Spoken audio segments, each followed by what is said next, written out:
This program is provided by Universal Genesis. Okay, let's start with a surprising insight into academic life.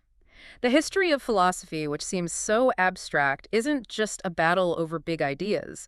For about 100 years, it was a bitter, winner-take-all fight over, well, institutional real estate.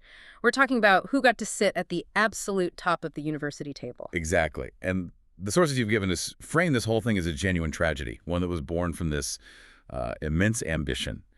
The central drama here is the philosophy faculty trying to become the Supreme Court for all knowledge, to basically supersede the traditional authority of theology. Right. So our mission today is to unpack that institutional struggle. We're tracing this ambition from its Declaration of Independence under Kant, through its huge systematic completion under Hegel, and then ultimately to its strategic retreat when science just became unstoppable.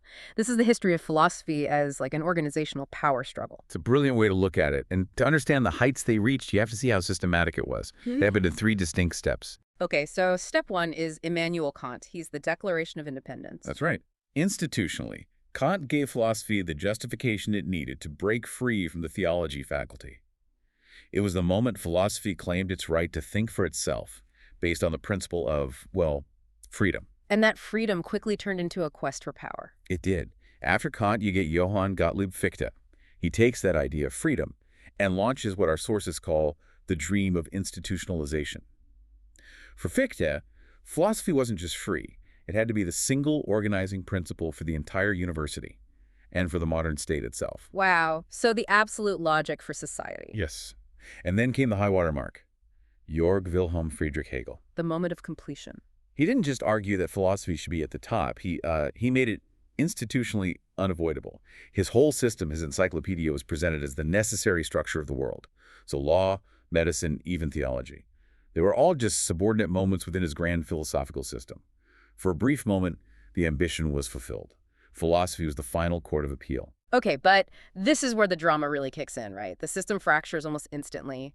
Hegel dies in 1831, and it's not victory. It's a violent reaction, this 40-year institutional cooling curve, as the sources call it. Precisely.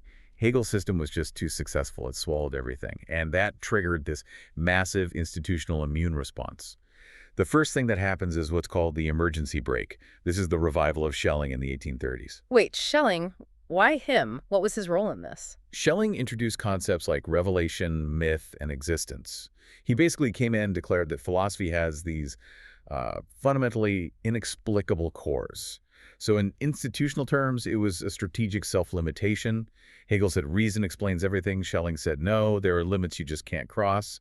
It was an attempt to force philosophy to step back, to show some humility before the whole thing blew up. But it did kind of blow up, didn't it? The fallout wasn't just Schelling's break. There was this internal collapse, this institutional bug, the young Hegelians splitting apart. That split proves the core problem.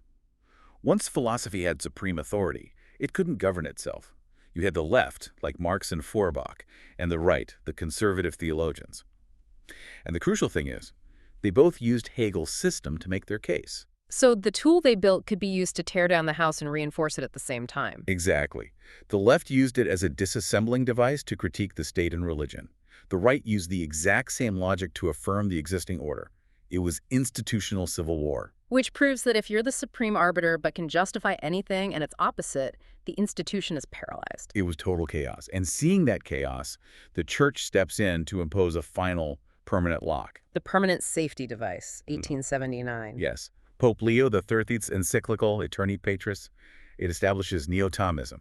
And this wasn't just a return to the Middle Ages. It was modern risk management.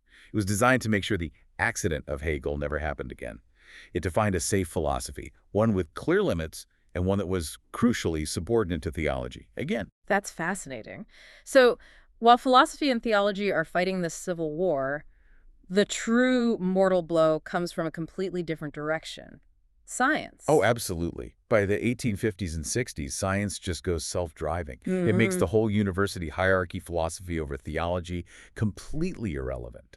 Science just didn't need either of them to validate truth claims anymore.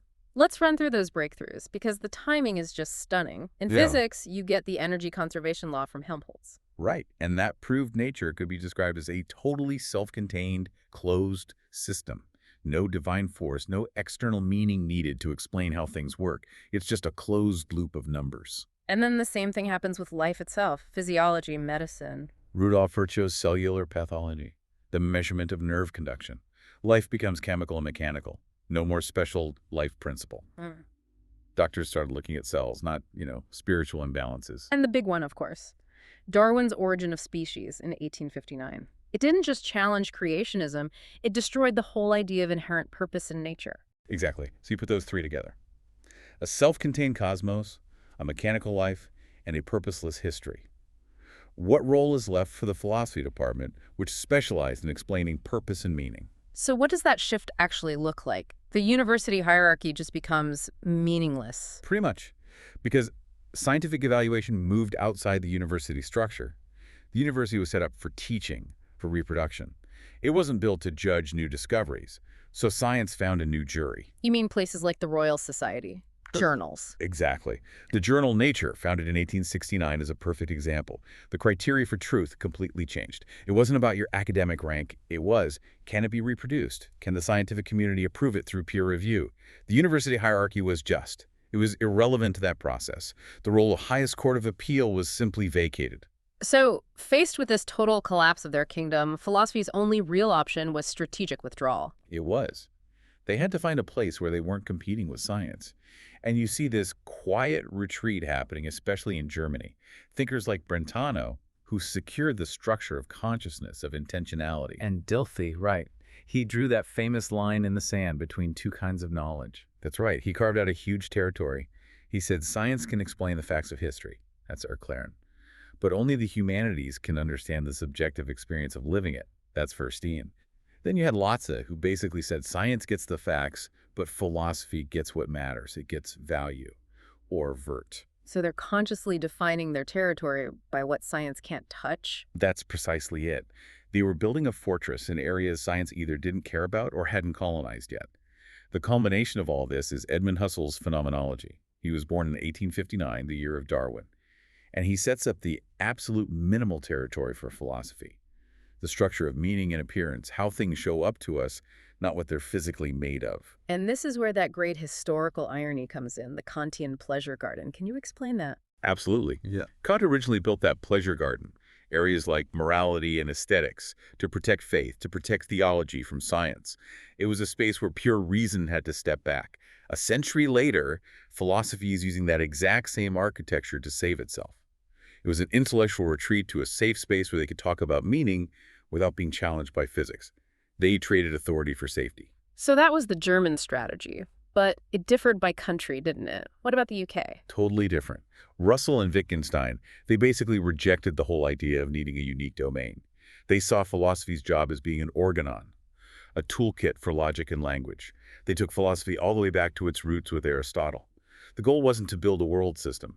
It was to reduce error and clarify language. It was a complete step back from being a king to being a very precise technician.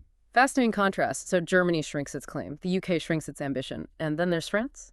Then you have the French strategy embodied by Henri Bergson, which was almost pure evasion. The sources mention that listeners often find him attractive, but light. You can't pin him down. That was on purpose. It was a calculated choice. He used concepts like durée, intuition, and élan vital that were designed to resist definition. He wanted philosophy to be experienced, not analyzed like a scientific proposition. So he saved philosophy by making it a kind of living gesture.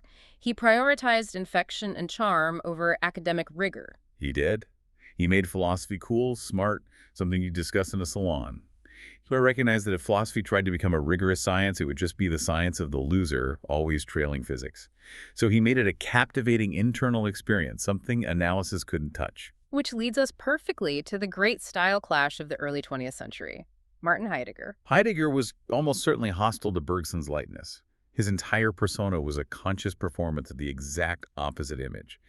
If Bergson is the elegant, witty Parisian in the salon, Heidegger is the heavy, dark, brooding thinker in the isolated mountain hut. So it's a deliberate theatrical choice to reclaim some kind of gravitas for philosophy. Absolutely strategic.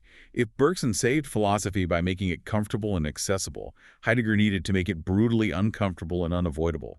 He forced philosophy to confront anxiety and death and the sheer weight of being. It was the philosopher who escapes into lightness versus the philosopher who refuses to escape. Both were survival strategies. So we've tracked the philosophy department from being the king of the university through civil war and scientific irrelevance to becoming a refugee in a niche like Husserl, a technician like Russell, or a savvy survivor like Bergson. It's a stunning institutional fall. And the core lesson here is critical. This wasn't really a battle of better ideas winning. It was a fight over institutional real estate and who had the authority to say what was true. The winners were the institutions that could externalize their evaluation science using metrics that worked outside the university's hierarchy. And the survivors were those who could shrink their mission or just completely change their performance, like Bergson and Heidegger. Exactly. The philosopher who wanted to be king of the world, Hegel, created the very conditions for philosophy's ultimate defeat. So we have to ask ourselves, in today's world of information overload, where knowledge is so decentralized, are we still fighting these battles over internal institutional authority and titles? Or is the ultimate truth always determined outside the gates by those who can simply prove it? This program is provided by Universal Genesis.